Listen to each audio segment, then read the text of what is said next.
Hello, everybody. Welcome to Trasnatira with Limavady Area Ancestry. It is my pleasure to introduce tonight Dr. Niall Conradh. Niall came into my radar due to his Facebook page, The Gaeilge Heritage of the Causeway Coast.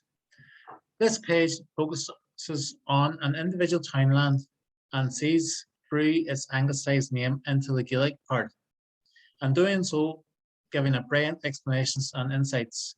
So without further ado, I'll hand you over now to Niall. Yeah, thanks very much, Stephen. And again, I'm delighted to be here to give this talk on Townlands. And I'd like to thank the Trasnatira group for the invite, and particularly to Stephen for his support. I've got to know Stephen quite well via WhatsApp and different messaging services over the past while, and our engagement online on the Facebook page, which I know that some of you are members of. And it's been great to have discussions this not only about place names but about generally local history and things that I didn't know and that I've been informed about, and it's great to be in contact with a lot more people like-minded who are here for the same reason, to explore historical facts, common cultural issues, etc. So I'm delighted to be here. Now, I'm going to apologise at the very, very start if you see me having to reach for a drink of water during the middle of it or coughing. I have a slight cold. I've done the lateral flow tests and all, so all's good in terms of COVID. But if you see me coughing a bit, you'll understand where I'm coming from. So, and again, as I say, there's a number of people tonight, I assume, who are members of the Gaelic Heritage of the Causeway Coast and Glens page, and I want to acknowledge publicly the various contributors and their support over the past few months since it was set up. I think it was 6 or 7 months ago now. I have gone quiet in the past few weeks, but there's a simple explanation that term time is back in university, and we're not working from home anymore. So those couple of hours now that I have to drive through over the Gaeilge Pass, into Dungiven, where there's massive traffic delays, I don't have the same time, but hopefully I'll get back to it soon. I'm not posting as much, but hopefully it's still enough to keep people's interest. So tonight's talk, really, the purpose of tonight's talk is, it's not to give a detailed study or history, or indeed history of the distribution of townlands in Ireland. There are numerous publications at local and international level which cover this area. And a couple of ones here, like you've got Reeves on the townland distribution of Ireland. You have the Townlands Survey of County Louth, and that's in the County Louth Archaeological and Historical Society, and that covers many years of research, and that deals with different townlands at each time. Then you have more sort of generic publications such as Irish Townland Studies in Local History by Paul Connell, Dennis Cronin and Brian O'Dally in 1998, and that gives us a sort of a superficial introduction on townlands, and then it continues to give some essays on specific townlands. Then of course we have the Irish Townland System of Landscape Organisation by Thomas McErlean. Thomas is a very, very good friend of mine and colleague, and this is a must read for anyone who's interested in a sort of a more forensic study of the makeup of townlands, where they came from, how they were broken up, how they were formed, and the administrative organisation of Ireland. So, the purpose of tonight's talk is not to go into big detail about the history of the concept of townlands, or to talk about size of townlands and things like that. But what I want to do tonight is, I want to give a brief introduction explaining the concept of townlands for those of us who may not be familiar with the idea, and then to discuss various ways in which we can examine the etymology or the origin of names of townlands. And I hope that in doing that, it will give us a greater understanding. Number one, townlands give us a great understanding of the social, economic, religious and topographical history of Ireland. That's important, that the names of the townlands give us this. And it's important to mention as well that a study of the origins of place names has developed considerably over the past 200 years. Although it must be said also that the meanings of place names goes way back in Gaelic history, something that was called Dinshanachas, and it was really the folklore of place names, and it was very important.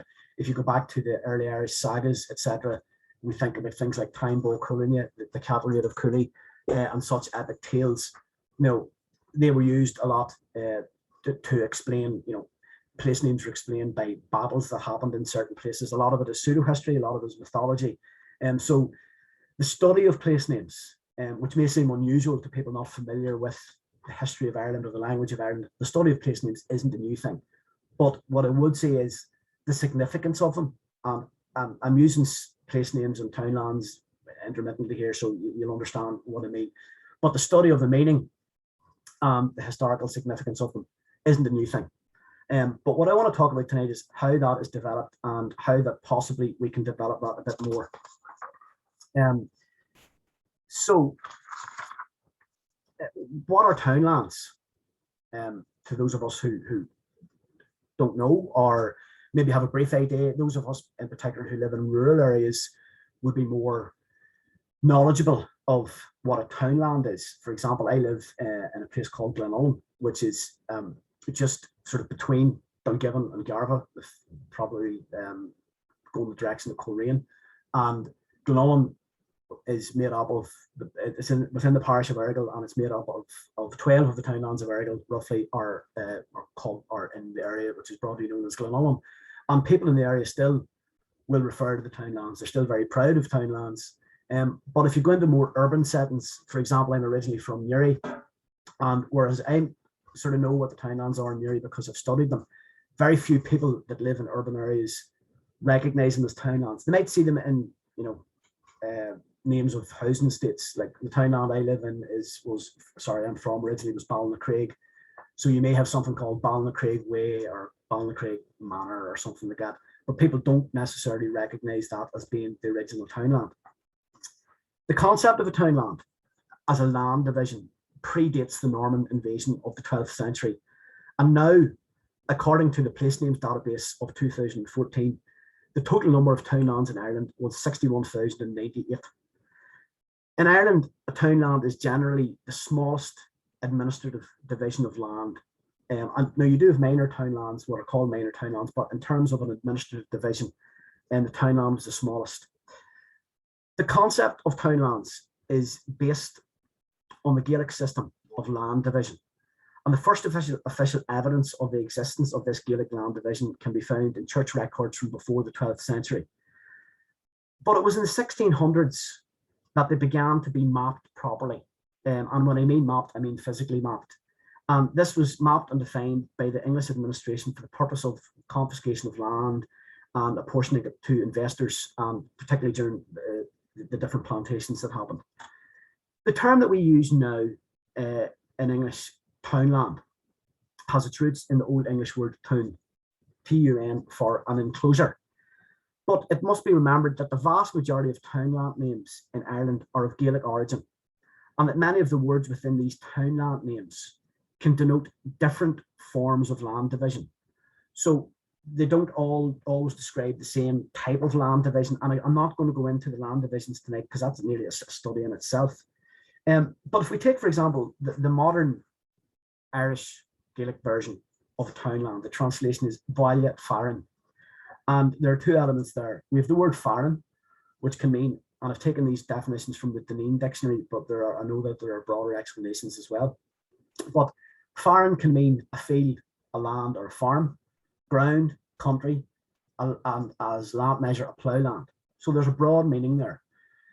Then, if we look at the word Bala, this has been anglicised largely as Bally, and we all know Ballys all over the place. Actually, a quick aside, my wife often tells the story about her first day in secondary school in Irish class. The teacher set them a challenge to see how many Ballys they could find. And being the industrious student that she went back to the phone book that night. And, this was long before the internet or whatever. And I think she got to the first 20 pages and had collected loads of different Bally addresses. But the point of it is, it shows you how common the term Bally is. Now, Bally it's been generally translated as the townland or the town of. So we see things like, if somebody says, well, what's Ballymena? Somebody say Baile and Ballymanach, the middle town. But to translate Bally just always as town isn't quite correct, because, it's clear that the original meaning meant a lot more than that, because towns, didn't exist. The term Bala existed before our modern concept of towns. So it's probably more correct to say that it can mean a town, a village, a home, a townland certainly, a place, a farmstead, or a homestead. And generally speaking, the way I just think about it is, place of. And again, there are different arguments as to how you can translate it, but it just shows you the breadth of meaning that can be behind the whole concept of townlands. It's not one necessarily generic meaning across the board. I found the following description of townlands, and I thought it was particularly appropriate, and I hope you can read that. I'll just read through it quickly, but it might be a bit small. And the definition is: townlands are now the smallest administrative land divisions used in Ireland. T. Jones Hughes suggested that apart from that of the provinces and certain counties, the townland network is in fact the only surviving administrative structure with a continuous history of development going right back to medieval times, if not earlier. One of the reasons he puts forward for its endurance, in the absence of separate names for individual homesteads in the countryside, other than the names of the families that lived in them, the townlands became the sole means of distinguishing between small areas locally, and thus their layouts have been familiar to the countryman over many centuries. So townlands have existed with us for a long, long time. Moreover, Irish names of places are usually the names not of settlements, but of land units, and as such they acquired legal title at a very, very early date. So that's probably one of the main reasons that they've endured so much. They were the basic divisions of the countryside and were carefully recorded in the maps and books that accompanied the great land transfers of the 17th century.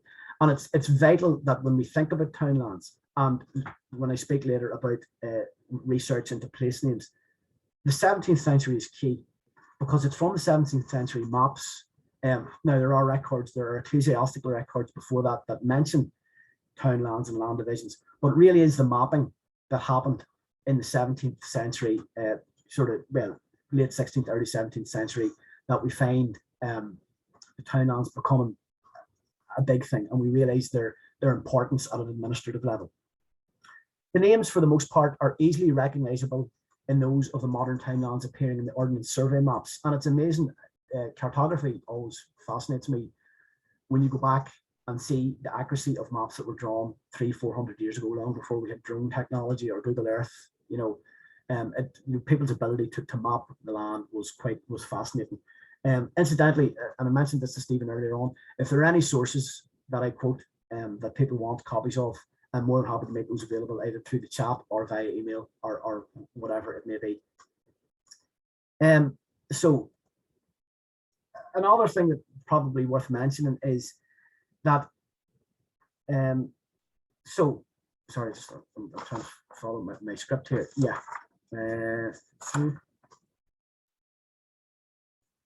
So in the compilation of the Ordnance Survey, of all of the earlier archaic subdivisions of the Trécha Cait, now that means it's the term for a barony, they were discarded, and the term townland was applied to every such denomination, great or small. Distinguished scholars such as Eugene O'Curry and John O'Donovan were commissioned to provide the survey with the anglicised forms of Irish place names. And it is these anglicised forms that have been in general use ever since. So, these forms now make up the basis of our townlands.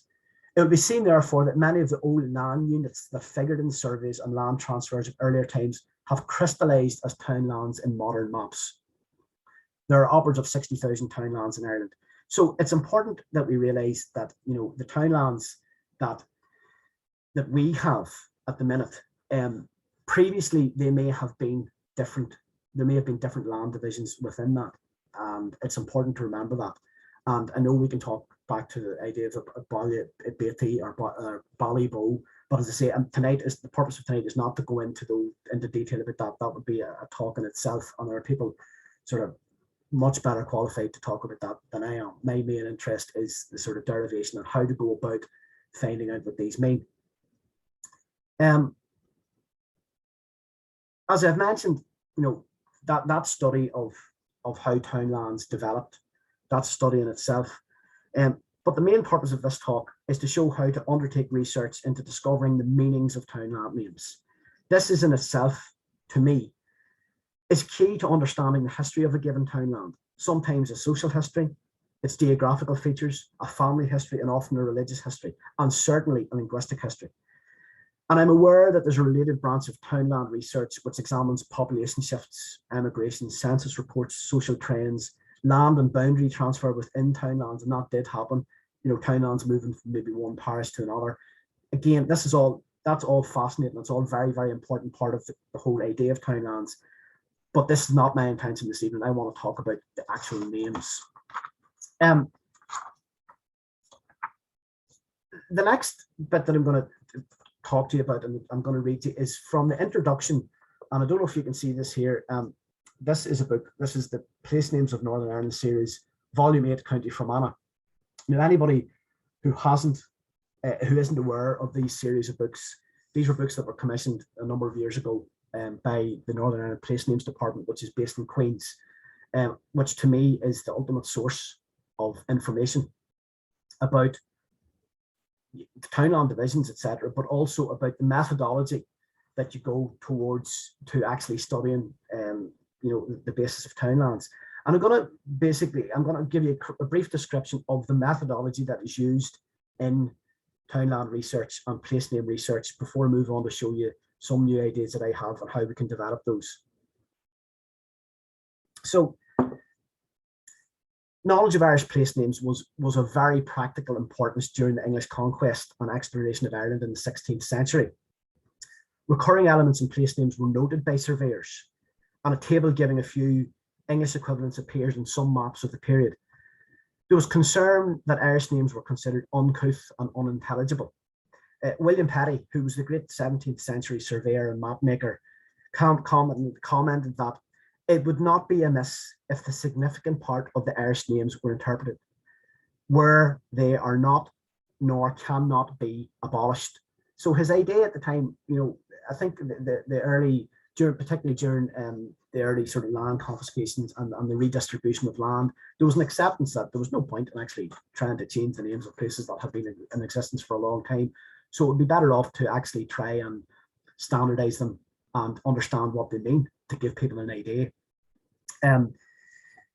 However, although the English-speaking settlers created many new names, and they did, and we do have names, we do have English names, there's no question about that, and you have names from the Ulster Scots tradition, and that is all to be recognised.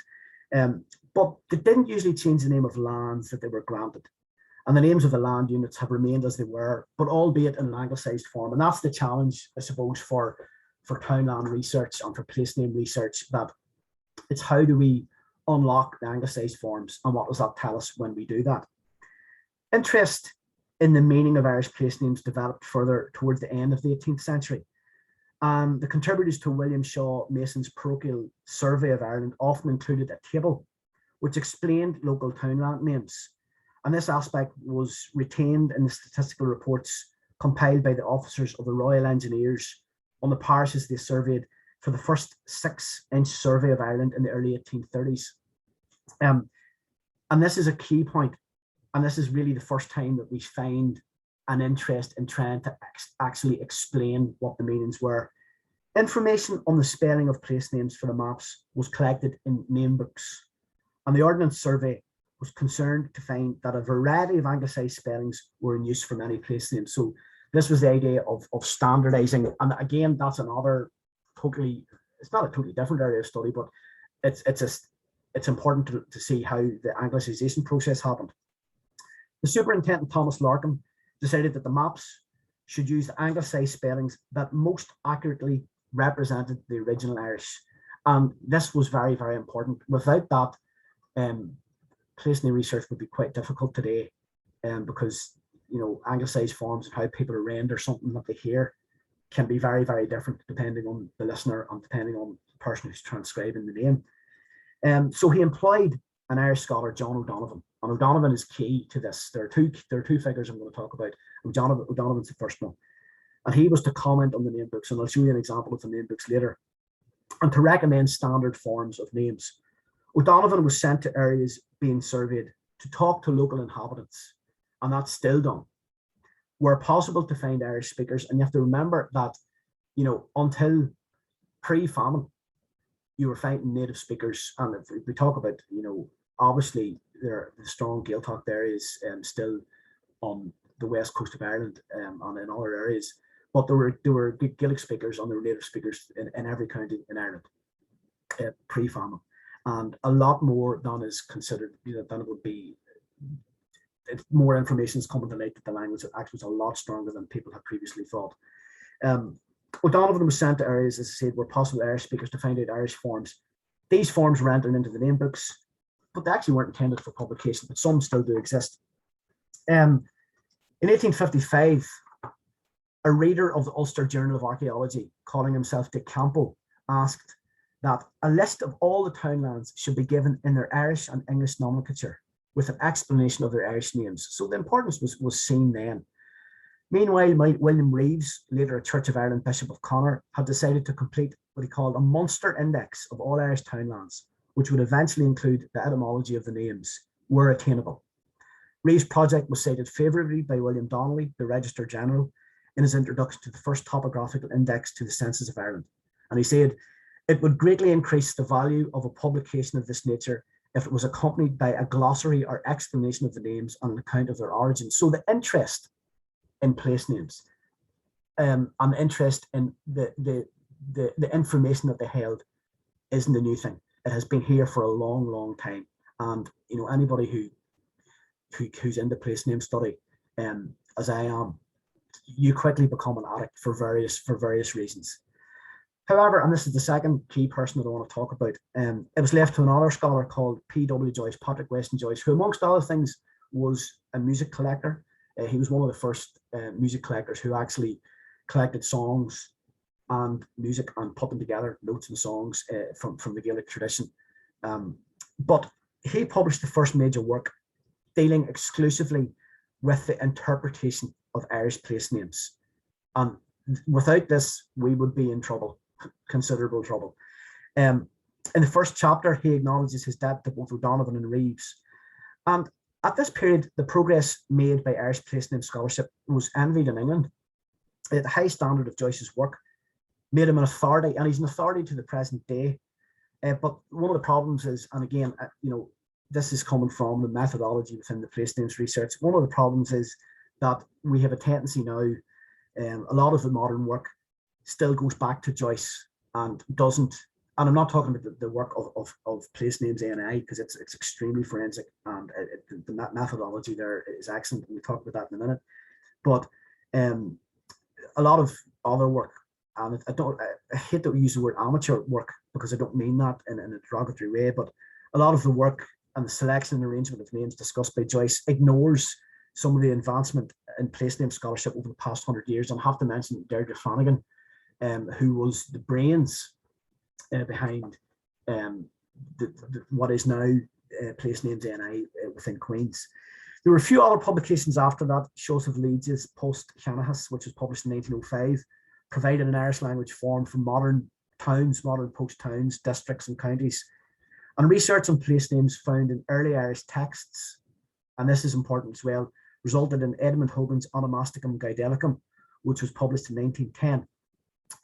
After that, we find until the establishment of the place names branch within the government and within the place names ANI and a few of the more official things now, what we find are a lot of local studies. And I can take, for example, the work that was done by Alfred Moore Munn in Derry in 1925. And I think Munn was the clerk of works in Derry City Council. And his book, now there are a lot of people criticize it a lot and say a lot of his explanations are a bit fanciful. But Munn's book, I think, has been criticized too much. And it was reprinted by Ballinasgreen Historical Society a number of years ago. And I think it definitely needs to be digitized. And the forms in it discussed more, because Munn was dealing with something that really hadn't been dealt with at a sort of minute local level. He was going into areas, into townlands, and making a very, very honest attempt to get to the heart of what the townlands meant and what their original forms were. So I think that it would be unfair to dismiss his work as purely being guesswork or makey uppy, as it was once called. So what am I getting to? All this background about about the whole concept of townlands. Then we've taken it on to, you know, the initial research done on the importance of knowing what townlands mean. I hope I've covered that, albeit in a very, very general form. But the type of research that is needed now, I feel, to really delve into place names has moved on and has developed. And whilst the historical research is vital as the foundation to find out what the names mean, that's fine. That research is there, it will always be there, and without it we wouldn't be where we are now, and we wouldn't be able to move on. But I think that there are new developments that have come to the fore, which don't, I'm not saying they necessarily give us a different perception or give us a different idea of what townlands or what place names mean, but I think that they enable us to present them in a different way and present them in a more accessible way for those people who are interested in not just the meanings of townlands, but actually where they are. I mean, a townland, if I say to someone, even someone living locally here about a townland, they might have a rough idea, you know, oh, it's over there. But do they know why it's there? Do you know why it's called that? Do they know the geographical shape of it? When you don't have an aerial view or something, when you don't have the sort of deep knowledge of the land that our forefathers did. And when I talk about forefathers, you know, I'm talking about people who were very much based in agriculture and who knew the land inside out, and, you know, basically had a good idea of why something was called something. So the slide that you'll see now sort of shows you these are the different type of sources that I would use in my methodology for research. And you see, obviously, you have Irish language sources. Now, a word of caution about Irish language, not caution, but Irish language sources are quite scarce for a lot of place names. You do find things in, excuse me, you do find things in certain diaries that were kept by Irish language, by scribes and in manuscripts. But when it comes to actual deeper discussion and recording of townlands, they're not as plentiful as English language sources. And English language sources, as I mentioned, come from the mapping of the 17th century in particular, and again some earlier church records. So they are two main sort of script-based sources. Then we have maps, and maps are vital to this, and early maps are vital, but also the development in digital mapping. Excuse me. The development in digital mapping, to me, has brought it to a new level in terms of accessibility. There's nothing new in the sense that, you know, maps, you know, a digital map is, you know, just because it's digitized doesn't mean it's giving us any new information, but it means it's more accessible, and excuse me, we can put it into a better context when we layer it on current maps. Excuse me, I'm going to mute myself for 1 second. I just need to do a quick call.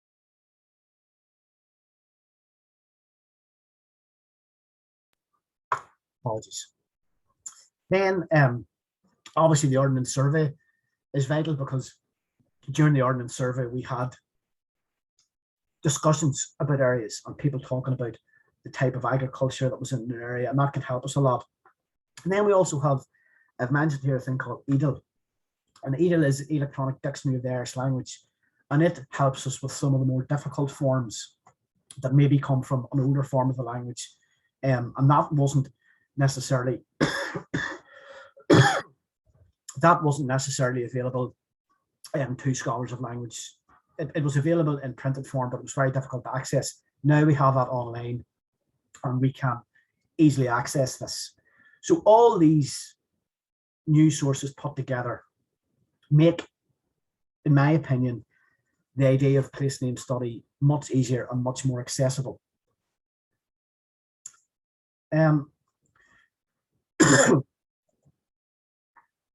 If we look at some of the early sources, for example, you'll see I've just mentioned a few things that I'm talking about here, a few maps that are available. But as I say, you get a lot of maps from the 1600s. You might be looking at that saying it should say a plot of ironmongers' lands, but in the Phillips maps, it should be the word plot, but it's written as plot. Then, apologies here, folks, I just need to take another drink of water.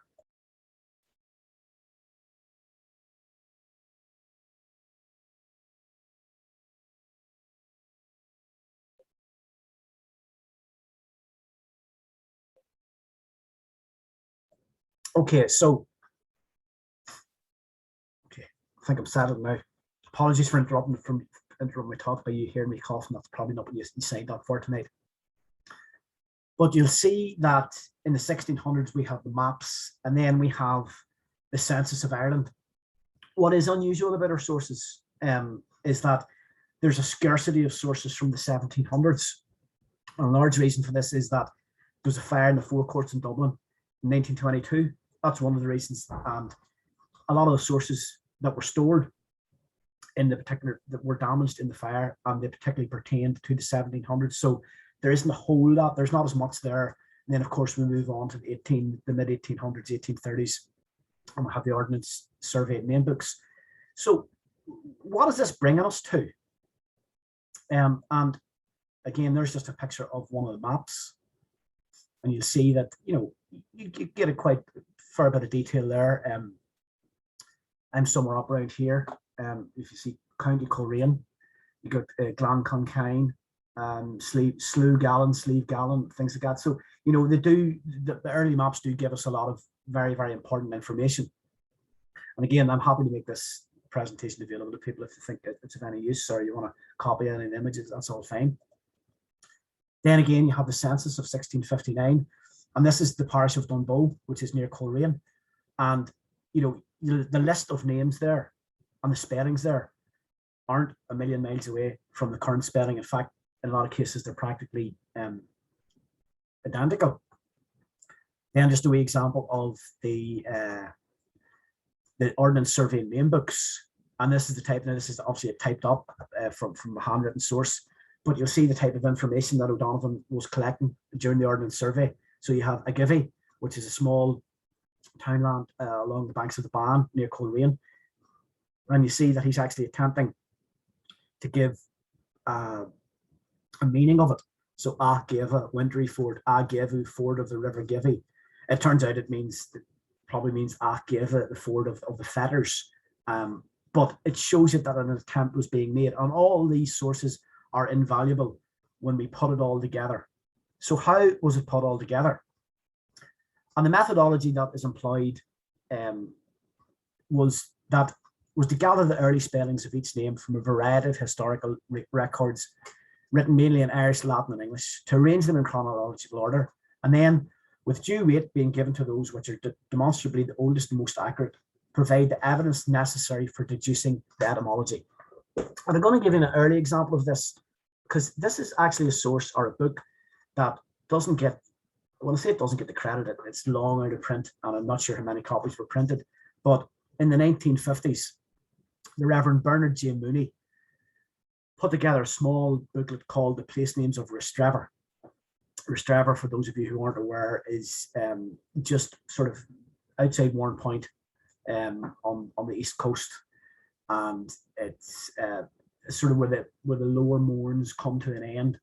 And he gives an idea, and you see that he has listed the sources here, and he's presented this in, at the time, quite a, maybe revolutionary is not the right way to say it, but this is quite innovative, the way he has presented this. So he's presented a list of sources, and then he's come up with the meaning of Kilbrony.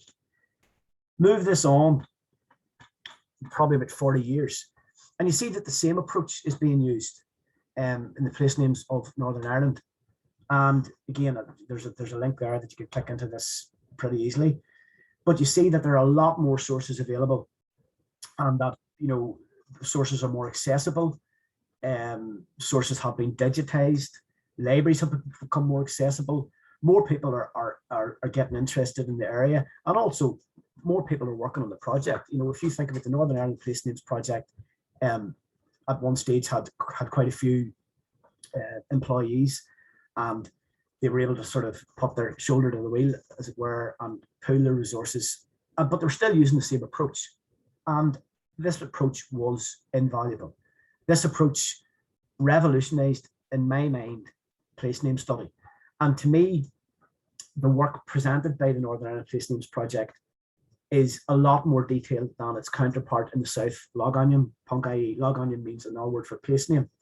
And whereas it's very good, it gives you the meaning of a place. and it gives you maps or whatever. It doesn't go into a detailed explanation of what I think is vital to get people's interest. It doesn't talk about, you know, how the name of a place reflects the social history, the linguistic history. It doesn't go into the archaeology of the area. You know, there are a few photographs and slides of handwritten research, but I think that the Place Names project, I say run by Queen's, is a lot more detailed, and it's a pity that its funding is under pressure. So if anybody has any sway, get talking to your local policymakers and get this, because if this information is lost, if it's not complete, who knows what way it'll go. So what am I doing differently? And I suppose this is, I've gone a long way about to sort of get to the same point.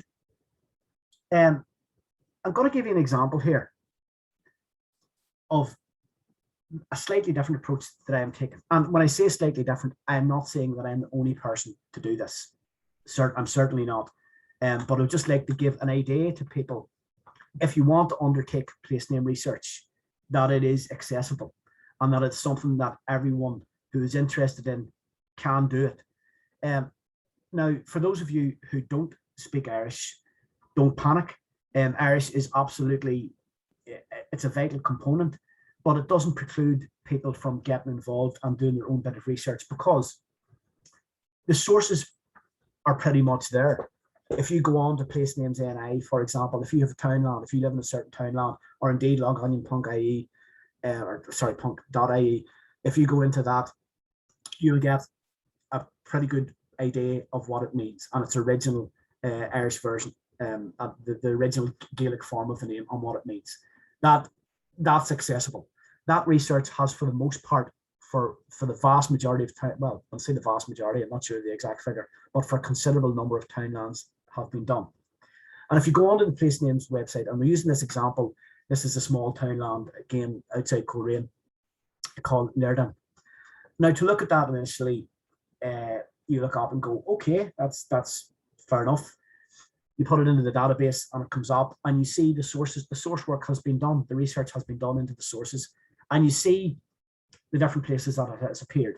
So you have Joyce's approach, which is Uladh Arden, half height. Then you have first one's O'Donovan's, and then you nip down and you see Joyce's interpretation, where it's a little fork, more from the word lyre. And lyre is a fork. It can also mean the gap between your toes.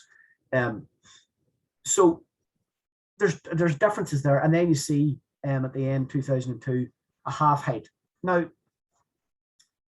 that's what it means, Uladh Arden, and to me that's grand.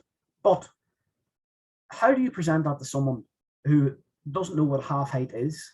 And really, if I was to stand up and give a talk and give a list of place names or townland names and say Uladh Arden means half height, to me I'm not saying that's not enough. It's sufficient for the research that's being done here, but to present it in a way that's relevant and in a way that people can understand it better, I think we can go further. And one of the major developments, and again, I wouldn't say it's recent enough, but the digitisation of the Northern Ireland sites and monuments record has been vital in my own research. And what happens is, if you go into the site here, there's a scroll down list, and you can find townlands. And when you click into the townland, you get there's maps, and you can do that. You can layer the maps right back to the Ordinance Survey maps, so you can pinpoint where you are, and basically strip them back. But also, if there's anything significant in the area, or there's anything that you think might be significant in the area, you can find it. So when you look into that there, and again, I know that's very small writing. I'm going to give you the exact script on the next page, but that gives you a picture of a height, okay, with a picture within the area. Okay, so you're saying, okay, there's something here. Then you click into a bit more detail, and you get a description of the height. Okay, and you're still saying to yourself, all right, you know, there's a height here, but why? What's the whole idea about half height? So I'm looking at these maps here, and I'm seeing Piper's Hill, which is a reference to one height, and it's a geographical height. It's just a mound, you know, not sure exactly what height it would be, but it is a height. And you're still seeing, well, why is it called half a height? So you have the different maps that are available at present. So you see here is the older Ordinance Survey one. Then you have the sort of modern, it's sort of Google, well, it's not really Google Earth, but it's close enough. And then you have a different map viewer, which shows you, which strips away a lot of the sort of periphery stuff, and you can see, okay, this is exactly where I am here. Then I look over here and I see that there's another mound. So you have this one, Piper's Hill, and then if you sort of move down towards the right on your screen, you'll see another mound. And that starts to think, okay, is there a significance of the fact that there's another height close by? And from that point, then you can describe to people and say, well, actually, the word Ardan, sorry, the name derives from the initial element Uladh, which is defined as lying, turned to one side, lopsided, tilted, one-sided, all these different, but also means one of two of a pair, an Ardan height. And there's an elongated mound on low ground near the McCoskin River in the south of Townland called Piper's Hill, which once compromised of, and then you get the description. But the point I'm trying to make is that the map has actually shown me that Uladh Ardan means, yes, it translates as half a height, but it actually would be more accurate to say one of a pair. And the map has shown me that there was another mound there. And that might be there now, but it was there, and this is where the name came from. So it gives it more relevance, and it also gives it a visual representation where people can actually see that this is where the Townland name came from. And to me, that makes access to it a lot easier for people. Now, a word of warning: a lot of townlands, don't have, in fact, a considerable number of them don't have the physical features that are left or that they're named from. But if you go back further, a lot of times in the older maps, which again are very easily accessible now, you find that you can find things. Another example where the access to the archaeological records has helped me greatly is in the townland of Gaeilge. And you'll see that, again, the traditional approach of listing them chronologically is fine, but you still have this question of, well, is the initial element kill for a church, or can be a cemetery or a burial ground of some description, or is it cull, which is a wooded land? And the anglicized version, you can't be sure, and you still really can't be sure from these, okay? Because what you have is this OSBN, if you look down here, OSNB inf, right? This is the ordinance, this is the name books, the informant. The informant at the time in the 1830s wasn't sure either. They were translated as Killaig, Church of Death, or Killaig. So how can you be sure? How can I'm not saying modern technology, but how can modern access to resources help you there? And in this case, if you look at, again, I went through the whole process of clicking in through the Northern Ireland Survey, memoirs, sites and monuments survey, and you come across this. The site was recorded in the OS memoirs as an ancient burial ground, skulls, bones, and coffins found in it. Now, if you think in the 1830s, when the Ordnance Survey guys were going about collecting this information, unless they met the right person, they were told, oh, well, it could be Kill or it could be Cull, but they didn't have access to a lot of them didn't have access to the maps. And I'm not sure if you can see in the map, in the black and white map, sort of over towards the right, you'll see site of burial, burial ground. And this is a map from the mid 1800s. So the fact that we have access so easily to these maps now, that I think that they should be an integral part of the presentation of place name and townland research. Where does that how do I finalize there? Where does it bring me to in the end? The presentation of this material, and I'm going to put it right back to where I started when I spoke about the Facebook page and the Gaelic heritage of the Causeway Coast and Glens. For those of you who are involved in the page, you'll be aware of this. But what I've tried to do then is, I'll move on. that's just the explanation of Gaeilge. We've been able to see, you'll be able to work out that it's Kill for a church rather than Kill. But a couple of examples here of how we can use everything at our disposal to make this wonderful area of research more accessible. So we use all the material that we've had to now. We use all the historical material to get a form of the place name. And then what we do is, this is what I do anyway. You go, and as much as possible, you get a picture. And again, it's not always ideal, but if you look there, and in my summer walking, and by the way, anybody who's interested in hill walking or rambling, these two things go hand in hand.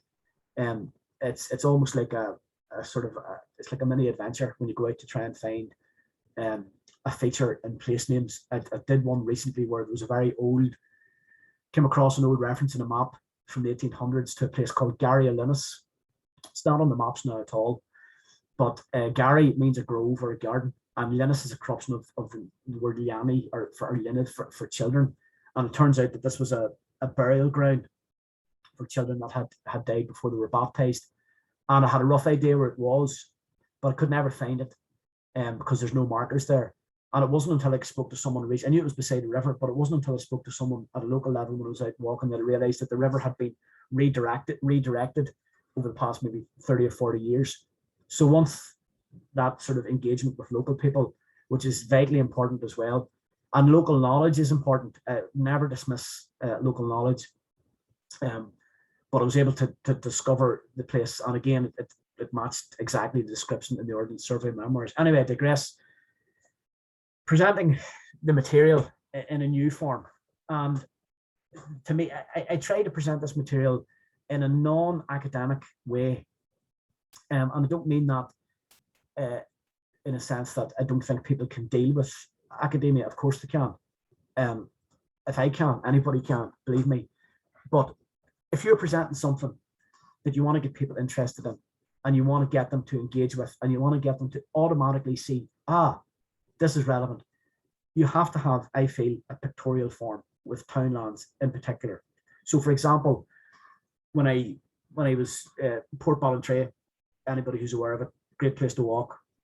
And also I'm aware from, it's ironic we're talking about Trasna and Tira, if I'm speaking to anyone from not living in the sort of North Coast area, and I've used all my examples from the North Coast, I do apologise. But I presented this about Port Ballantrae. Quick explanation of the meaning. You don't need to go into the forms when you're presenting like this, because trust place names NI, trust the log onion punk IE. If it's been published, it's right. So I don't think you need to go into a great discussion about, oh, why was there an L missing there, or was there an extra vowel, or things like that. That has been done. So what you're able to do is give a brief explanation. The name of Port Ballantrae derives from Port Walia and Tra. Any linguists will wonder why it's not Port Walia na Tra, and that's a question, it's a gender question on Irish in the North Coast. So the harbour of Ballantrae, it's named after a small harbour in the townland of Walia and Tra, place townland of the Strand, and I'm able to show that from a photograph. And if you do take photographs, sometimes I forget to credit them. I try to, as much as possible. I try to take most of them myself, but for the most part, I try and credit the person I've taken them from. And if I don't, I address it later on. But what it does also is that it leads on to adjacent townlands. The website townlands.ie is brilliant. If anybody hasn't been on that, you really should go onto it, because it gives you great mapping, and digital mapping has developed so much. And I have to give a shout out to a school colleague and a work colleague, a friend of mine, Conradh, who works in the geology department in Queen's, and he has developed some great localized maps. He helped me an awful lot when I was doing some local research, and that type of work is invaluable towards the presentation of townland names. But it just shows you here how you can develop this conversation. So I've just basically talked about Port Ballantrae. The next townland of Boney Classa, driving from Bon Maclasha, bottom of the trench or the furrow. And you'll see a discussion about this later on, where we sort of have an idea of where that might be. And these are brought up by, you'll see the bit of the discussion on the next page, where you have people talking about giving their opinions. For example, Shay says, Classy on the Sligo coast designates a place where you can quarry sand. You have other people talking about, some people putting in information in Irish, and that's fine. But you do have contributions that people say, oh, I know where that is. And they're able to give you maybe a perspective that you didn't have before. So the point that I'm trying to make is, and I know we've gone probably a good bit over time, but the point that I'm trying to make is that we can combine traditional place name research, scholarly research, where we're dealing with sources and that. We can combine that very, very easily with modern technology and modern access to present townlands and the meanings of townlands in a much more meaningful way with which we can all engage. So that's pretty much all I have to say. If I rambled, I do apologise. If I went off point, I apologise as well, but I hope that you all got something from it. So there we go. Thank you very much, Niall, for that very thorough talk. There's, I don't think there's too much to add, to be honest. Just a wee question that I have. As a specific subject, what first drew your attention to it? What sparked your interest? Townlands. Yep. Right. I have an answer for that, actually. I'm from Newry originally, and we live just on the outskirts of the town. Just sort of, anybody's aware of Newry, just when you're going out to Warren Point, there's a massive cemetery there. And my mother, who thankfully is still with us, was a very keen amateur historian and wrote an awful lot about the cemetery. It might seem like a bit of a morbid topic, but she did, and it was a good source of history. But she always said to us when we were younger, when you're writing your address on a letter, back in the days when we wrote letters, which I don't anymore, unfortunately, but she always insisted that we wrote Ballina on the letter.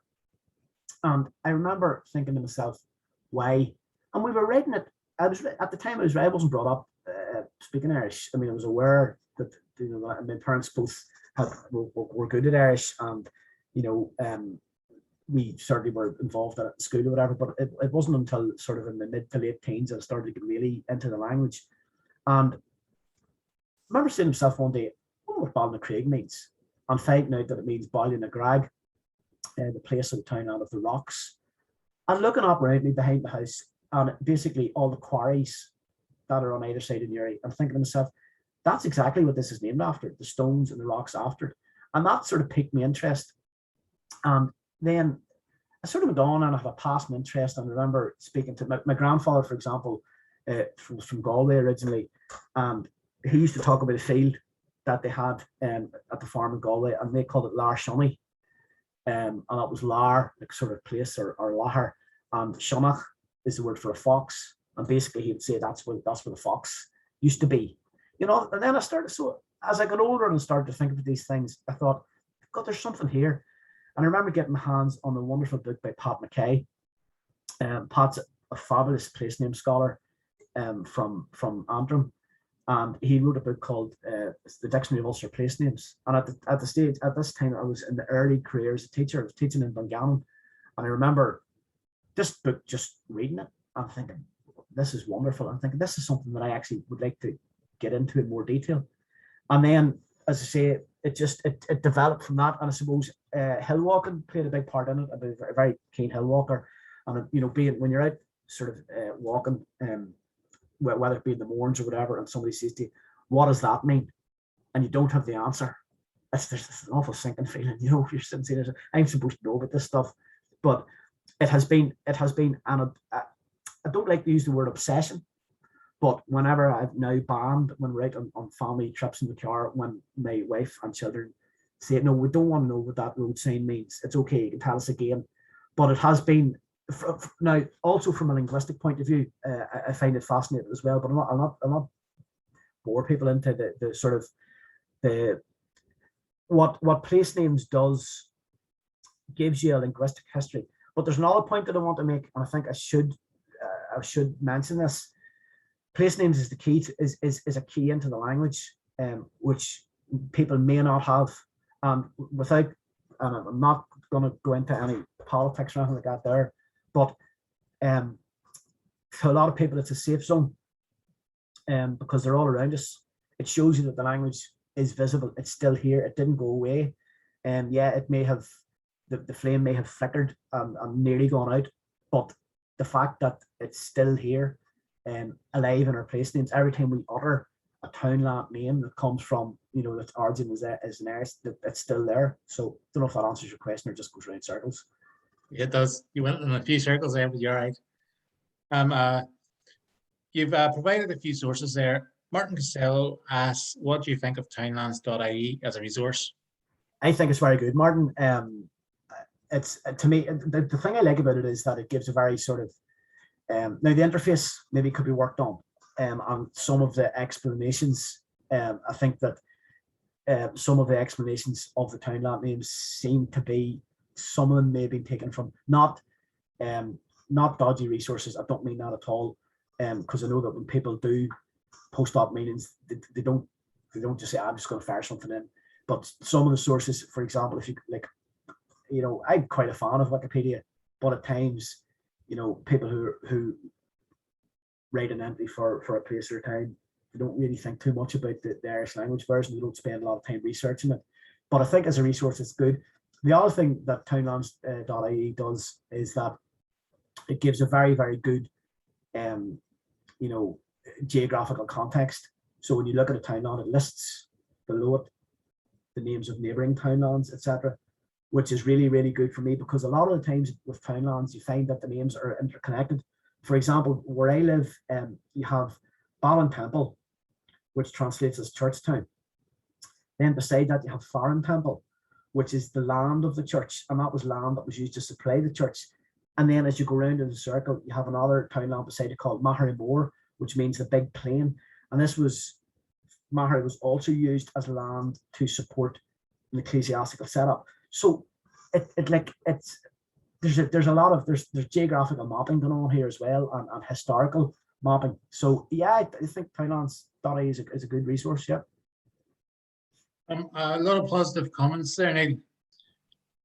Jude here from Christian Doll says that she's from Christian Dunn, sorry, and she always used townland names, and as did I in McGilligan, always used the Lenamore or wherever I was at, but maybe closer to the town here, we don't use them in the town. Maybe we should use them more, and I think the Mid-Ulster have started to put them on their correspondences, and maybe that'll be a good thing in the future if the councils did take that up.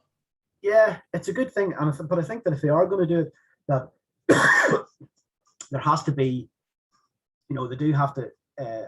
I think that the original forms have to be provided, and that's not a political statement. I think that's just, you can put something up in its corrupted form, but it makes no sense.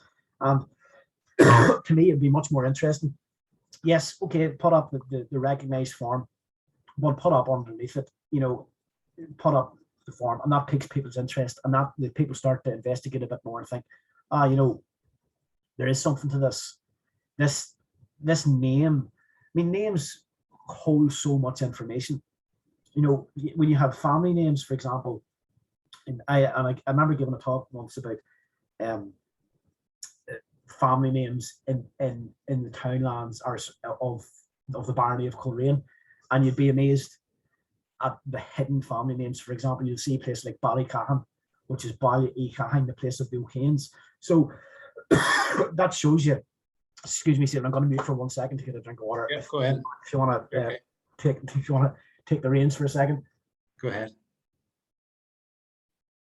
If anybody would like to unmute themselves and ask the question themselves, you're very welcome to.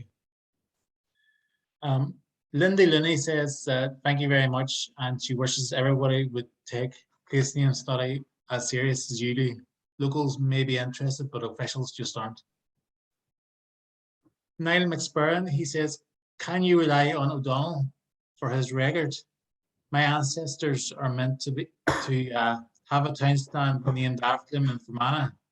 which first appears in his records? Now I don't have the answer to that. I'm sorry, but I'll look into it certainly. I can't answer that just off, but I will have a wee look at that in more detail. We'll say apologies, I can't answer that off the top of my head. Liam, do you want to go ahead there? Thanks, Stephen. Hi, Niall. Thanks for the opportunity to ask a question. Very fascinating. I was just wondering, I can't recall, what was the word you used for the burial place for the unbaptized child? Was it Killeen, was it? Or was well, you have Killeen, and that it's Killeen. I know it can translate as a small church or a small graveyard, but Killeen in archaeological terms can refer a lot to areas where unbaptized children were buried. So, and would you find that those would often be kind of on the borders of townlands, almost like a symbolic limbo that the soul of the child was in? They're often on that boundary, aren't they? That seems to be the case. Yeah.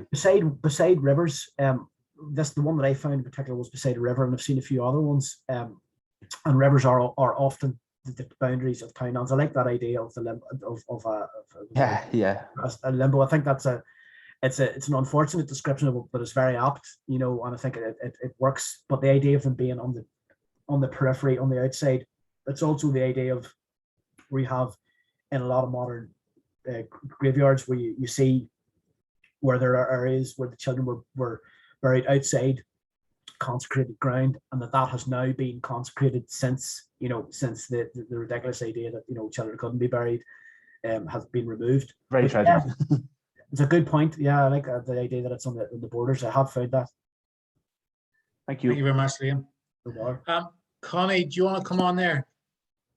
Yeah, thank you very much. I'm appreciating this conversation very much. Very interesting. I wanted to ask, have you heard of a town in Mayo called Polshervogue? Say it again. Polshervogue. It means bitter water, bitter well. Polshervogue. Well, Paul at the start. Paul, a hole. Yep. A hole. Sharvogue. Sharv is the word for bitter. Certainly. I haven't heard of it, but I wouldn't argue with your etymology. There's a point there that Paul. And when I was doing a wee bit of work on this presentation earlier on, it didn't make the final cut, but the Paul was actually quite a common element in place names, and that it originally had a different meaning rather than a whole.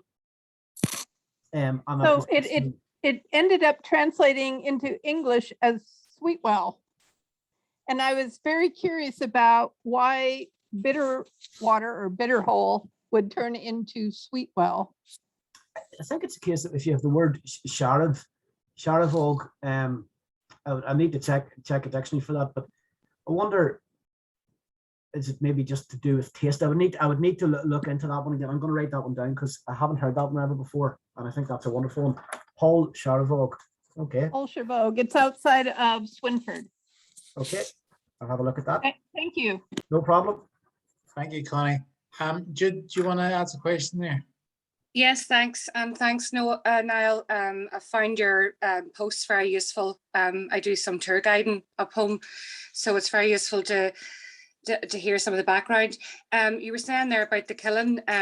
There's actually a kiln in Castlecara in Cushendun they discovered when they did an archaeological dig several years ago. There's an interesting study into Castlecara, which dates back to late 1500s, but where Shane O'Neill lost his head. So my reason for asking for input was just to say a lot of projects have developed. I'm sure you'll know this, but it's just in case anybody's any ideas. There are some lovely heritage projects that have developed out of discussions around townlands, and we have a lot of villages now that have the townland markers. There was funding available, but it's definitely worthwhile having a chat with the likes of council, maybe the arts officers or heritage officers, or through local community groups, because they are lovely projects just to get the community getting to know each other. Particularly if there's people who moved in. So it's just an idea to suggest going forward. Yeah, I think I agree with you. I think that what every council, and I'm involved with Conradh and Gaeilge, the Gaelic League, and we recently have employed a place names officer, who I think is on the call, is on this call tonight. But the idea of that is to present townland names, and maybe not in as much detail, but to present them to children, to primary school children throughout all the council areas, and to councils themselves. I do think that every council should have a dedicated website, or a section within their website where you go in, you have a map. Mapping now, to me, digital mapping is the key to this. And even I would suggest that we go as far as 3D mapping. And I would love to see that I could click on to say Causeway Coast and Glens website, could see a map, could click into a townland, whether it be through a drop down, and in that I would get the meaning of the townland, I would get the access to the census, I would get the geographical views of it, I would get the access to that in Ordinance Survey. That was all in the one place, and to me that would be a massive step forward in the presentation of this, because the information's all there, but it's scattered everywhere, and it takes to do. I mean, I can do this now, sort of not in the sleep, but I have a system for presenting this here on the Causeway Coast and Glens page, and I've tried to refine it over a while. I've started, recently maybe using a bit more of the Google Earth imaging rather than the sort of flat one-dimensional stuff. But I do think I agree that, Jude, that there's huge potential here, and there's huge potential for tourism. If you can go to a place and you can explain, not just the last time I was on a hill walk, actually, a few months ago in the mornings, the guy I was with, he's a guide, and he tortured me the whole way up. I didn't mind, it was a busman's holiday, and about and he wanted added to his package, and that's great. Anything to me that number one helps people, that's the main thing, but number two gets this message across and attracts people to the area. I know, for example, I would rather go to an area that I knew something about, and want to go to explore. It's the old Indiana Jones head in me, finding something that nobody's ever found before. That's what I really want to do. So if you see me wearing a hat the next time and carrying a big whip, you'll know that I found it through Colin. Can I make a suggestion? Sorry, just because I know there's other people want to speak, but there's Peace Plus funding coming down the line. It might be something to develop and have a chat with the Causeway Coast and Glens Heritage Trust as a project. So okay, Jude, if you send through Stephen or into the line there, just drop me an email. Do you know what, Stephen? Do you know what I'll do actually? I'll just type can you type in to everybody my email address, or how do I do this now? A message. No, wait a minute. How do I do that? Chat. If anybody wants to address, just go to Trasnatira, the Facebook page, and click send a message, and I'll get you. Yeah, and absolutely, please contact me if I can help in any way at all. There is no problem. I'm not saying I'll have all the answers always, but I will try. Get on. Thank you very much for that, Jude. That was fascinating.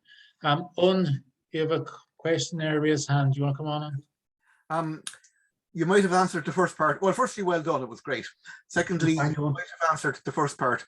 The websites and the bibliography, will they be put on the Trasnatira website?